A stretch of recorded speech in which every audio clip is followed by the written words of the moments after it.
if you are a good business, you can afford to help people out, create good solutions. Those solutions are going to turn into great opportunities down the road.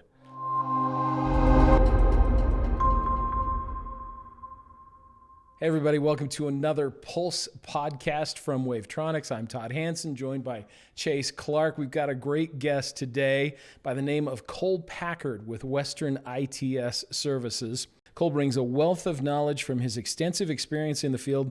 Formerly with Wavetronics, a leader in traffic sensor technology, Cole played a key role in developing systems that enhance how we monitor and manage traffic flow. Today, as a seasoned consultant, he leverages that deep technical insight to help cities and organizations optimize their transportation networks, reduce congestion, and improve road safety. Welcome, Cole. Thanks, sir. It's a pleasure. We're glad to have you aboard. And with all the things that Todd just introduced you as, what would you say you do in the traffic industry? I like to think of myself as a very good contractor with lots of knowledge to support. I love to support everything. Something I know a lot about is Wavetronics. So I do a lot of troubleshooting, repairs, facilitating installs, just whatever Wavetronics, people call me. So it's exciting. Whether they call Wavetronics first or not, I don't care. It's always fun to hear from friends, new people. And are you the sole owner of your business?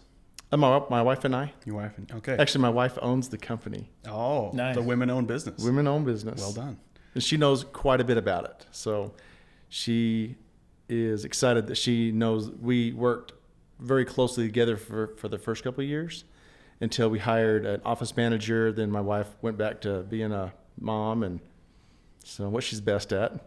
So but she's pretty amazing at starting a business, paperwork, keeping things in line, budgeting. So she's probably the best part of Western ITS. Wanting to be an entrepreneur is a little bit crazy, isn't it? I mean, what was it like, the transition from working for somebody to owning your own business? It was a lot of fun. I went to BYU, Idaho, and got an agriculture business degree. And I was pre-veterinarian, but I can't do veterinarian stuff. So I stuck with my business degree, hoping someday we'd start a little business. I've dabbled in starting a few different things, like a feed business, alfalfa pellets.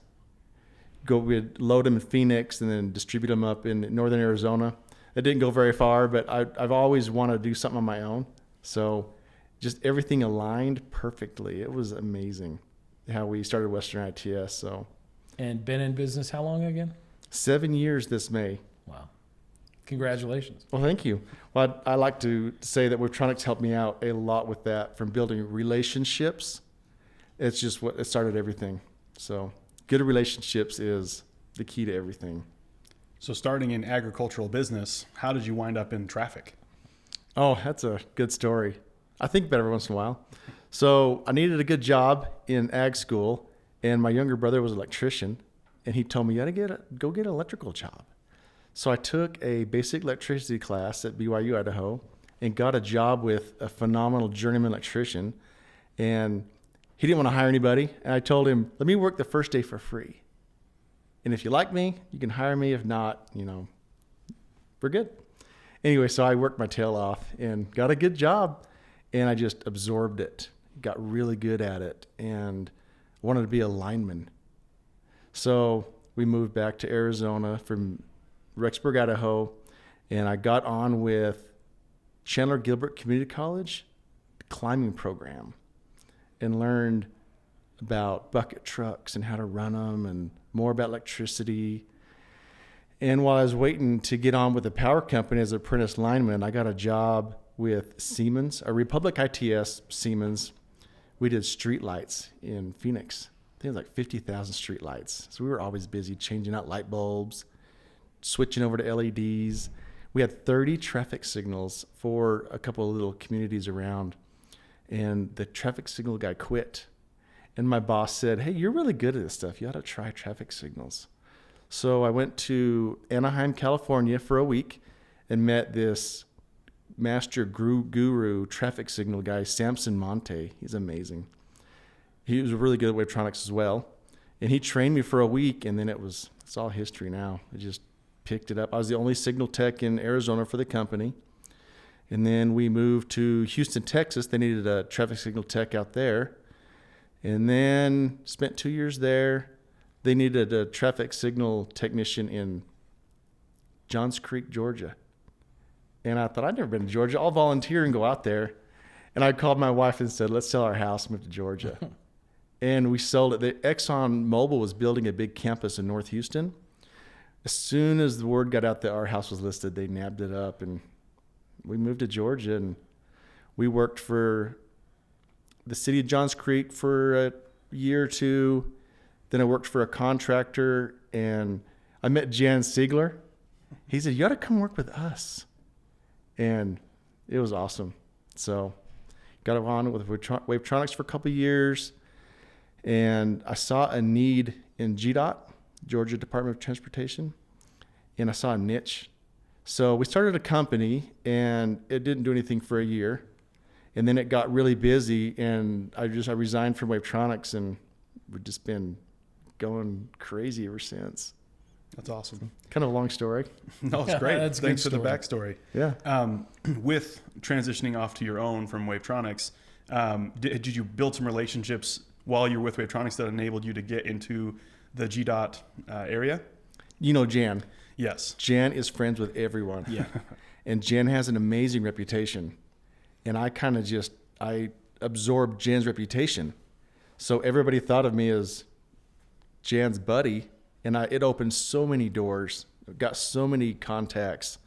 And as soon as they heard that I was out on my own, it was just contract after contract after contract. So it's pretty amazing. Yeah. Really amazing. That is nice. Now, speaking of seeing a need in GDOT, and you could help fulfill that, I'm curious if you see things in agencies that you wish they did different, that most of them do, that you can help introduce them to. Yeah, and that goes back to relationships. So if I know the traffic manager or the signal superintendent or whatever, I've got a good enough reputation with, knowing Jan and just my work ethic and reputation that we can make suggestions and they'll try it. And usually it worked out pretty good. I don't want to suggest something that won't work out 100%. I learned from Wavetronics that they won't do anything that isn't 90%, So I just kind of kept that philosophy. And if it's not 90%, I'm just going to tell them, probably won't work. Let's do something else. And that's just been a amazing vision that I learned from Wavetronics. Is there something common that you see a lot? Yeah, it's poor design and poor installs. So it's amazing how this technology gets installed the wrong way. So we can come in and the state will pay a contractor to go in and install a unit, and immediately we'll get called in to adjust it. So that's pretty cool. Do you start getting those jobs on the other side sometimes because they see what you've done to finish someone else's poor work in that regard? Nowadays, we get on the front side. Okay. So we will get that initial contract, and we've built a reputation of we install it once and we don't touch it again because it's done the right way. So you a Georgia-wide company, nationwide, worldwide? I've got some really good friends in Houston, and from time to time they'll call us and we'll go out there and work under their contract. And I've got some really good relationships in Harris County, which is a huge county. And if they know we're coming, I will let them know that we'll be in the area. They're like, good to see you. Let's have lunch. So we hardly get any, problems with that. We've done some work in South Carolina from relationships of Jan. He's such a cool guy. We installed an XP21 in South Carolina back in July and just got put on the QPL. So it's exciting. So we're trying to get on the qualified contractors list to start installing Wavetronics in South Carolina. What do you see as exciting about the XP21? The high definition, the one unit that will do everything, in smaller intersections, of course, It's amazing. The graphics on it is pretty cool. So we claim that it's small and simple and easy. Is that true? You know, we took a little video when we installed it in South Carolina that you set it up in just a few minutes and it's done. You don't touch it. Every couple of months, I'll call the district supervisors. Hey, how's it running? I guess it's running good, he says. So there's no problems with it. It's pretty amazing. We installed one in Atlanta for the QPL process, and we'll check in on it, but it just keeps running. So it's pretty amazing. There's lots of small little neighborhood intersections. Downtown Atlanta, there's a lot of small intersections. I think this is going to go up real quick and easy. Yeah. The less time we can be on the road, the better. Just because traffic is crazy in Atlanta. In Atlanta, yeah, for sure. What's a typical day-to-day like for you? Or is there a typical day-to-day? Yeah, now that we're a little bit more seasoned and I've got 2 young boys running the bucket truck that are just amazing. They had a little bit of formal training. They've had the Wavetronics certified training, so they know it. They love the 656, and we're starting to love the ARC. All the features that it has is pretty amazing. It's nice that we don't have the separate programs to open up in and out. But a day-to-day is we are always touching Wavetronics. So whether we're swapping out a malfunctioning unit or we're adjusting it, maybe tightening the bolts on it to keep it in line, we're always touching Wavetronics, which is a lot of fun. We do a lot of CCTV cameras. We keep the state cameras up and going. They rely on them a lot to keep traffic moving, traffic issues, flashing red lights. So we've jumped in and filled a niche where if the camera goes down within a couple of days, we can get it swapped out to a functioning one. That with Wavetronics and everything else. So we've got some spares that we keep on hand. So today is just fixing stuff that's not working. So the boys are doing the grunt work. And is there anything you miss about not being on the bucket truck? I don't think there's grunt work. I think it's the experienced and exciting work. And it's highly technical too. It's highly technical. You're not just digging a ditch or something. Both of them have a high-tech computer that they use every day to troubleshoot. They're pulling wire, which is not very glamorous, but it doesn't take very long. We'll get the wire pulled and get the equipment set up and aligned, and then it's programming. So it's exciting. We have started grounding. We found that there's a lot of grounding systems that have high resistance, and it's affecting Wavetronics. It's affecting cameras. So I will take care of that because there's no bucket truck needed. So that's more of the grunt work. We dig up dirt, put ground rods in. We dig trenches and put ground wire in. But I miss my bucket truck. I miss the glamour of showing up with the Western ITS truck and everybody's like, yeah, they're here to fix it. You're the hero. Yeah. I guess I'd ask the question of, with emerging technologies and things, do you see GDOT in particular seeking other solutions? Is radar still what they want? What are you seeing as far as the option of choice? That's a good question. Wavetronics radar is hard to touch. They've got some LiDAR units that we've been partnering with. We've been installing it. We go out and tweak it. They're using it for pedestrian detection. It's got some really cool graphics. Their perception software. So we've done a lot of LiDAR. We installed a device from Israel last week. This man has coded in the signatures that cars put off, the newer cars. So as soon as we put this little receiver up, we see all these different colored dots showing up. It's like BMWs and Mercedes and Chevys and Toyotas, dash cams, anything that has a signature shows up on this. And they're teaming up with flock cameras right now to see if the license plate matches the type of vehicle that it was detected on. So they're just trying to see what else they can get their market into, their what other market they can get into. Is that used in law enforcement to see if someone is swapping plates, or what is Right that? now, I think they're using it with law enforcement. I don't think they're using it concrete for anything, but they're definitely testing it out and seeing what works. Interesting. You mentioned LiDAR. Do you feel like how reliable is LiDAR, or has it not tested itself yet or proven itself yet in the field? We have done a lot of troubleshooting with it, and it seems to be pretty robust. But as you know, beginning technology. So I think it'll have its place where Wavetronics has its place. We've seen other radar devices that have a lot of reflection issues, and that might be part of the LiDAR issue. You know, time will tell. But it's cool to be on top of all the new technology. What do you see as being the drawbacks of LiDAR, or are there any? I think it's the perception software. Once they get that lined out, it may be pretty good. It has the same issues as radar, as occlusions, multipathing, different stuff like that. So, does it have range limitations, or does it change at night, the ability to see? that's a good question. I'm not sure about the range limitation. They've got 2 units on catty corner from each other that kind of creates a 3D image.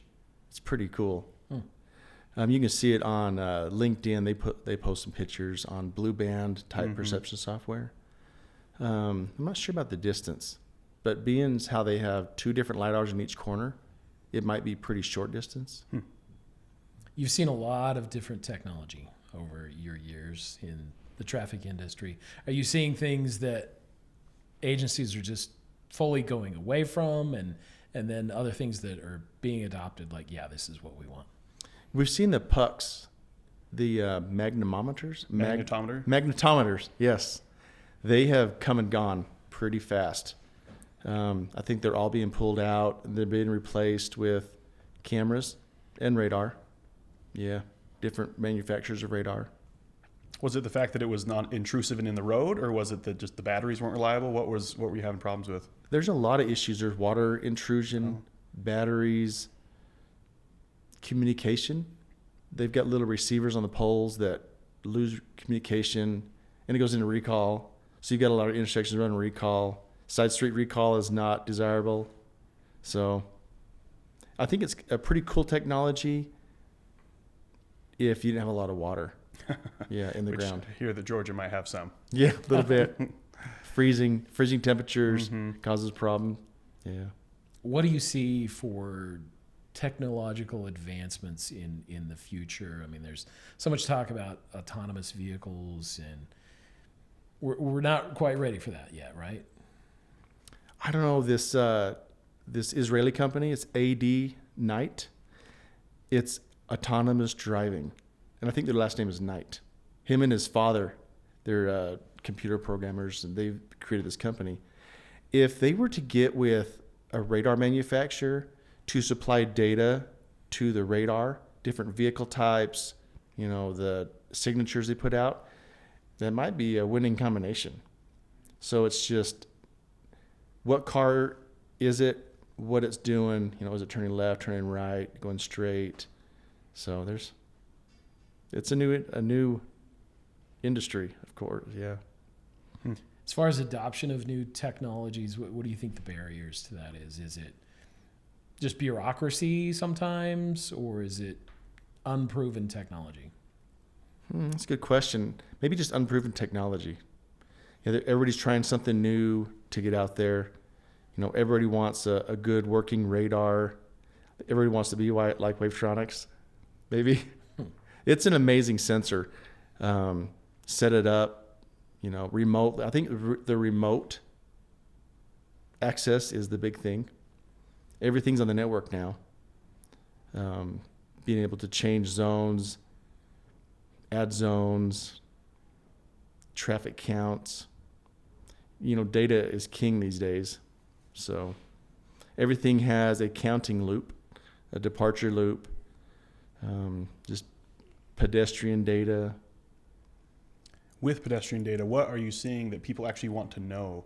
Is it just to protect vulnerable road users? Is it to make decisions? Is it actual counts? What are they looking for on the pedestrian side? I think safety is number one. This LiDAR pilot program that we installed, there's a school that the kids are crossing, and it's going to extend the walk sign. So if there's a child in the middle of the crosswalk and they need to get through, that LiDAR will hold the call until the child clears the zone or the crosswalk. So, which is, from my experience, there's a huge liability in that if the child gets occluded, it drops the call. Yeah, it's interesting. Well, safety and liability, that's all a part of transportation and traffic, right? Correct. What's most fulfilling to you about what you do? Being able to fix anything at any moment. If they call with a problem, having the solution to fix it. That's the most fulfilling for me. And your career path has been kind of wavy, you started out thinking you were going to do something and then you ended up doing something else. Would you have any advice for young people getting into the business world or the traffic industry? Yeah, I had a bunch of different jobs growing up. I worked on my grandpa's cattle ranch growing up. I loved it, learned how to build fence, ride horses, move cattle, feeding, watering. We've gone from roofing houses,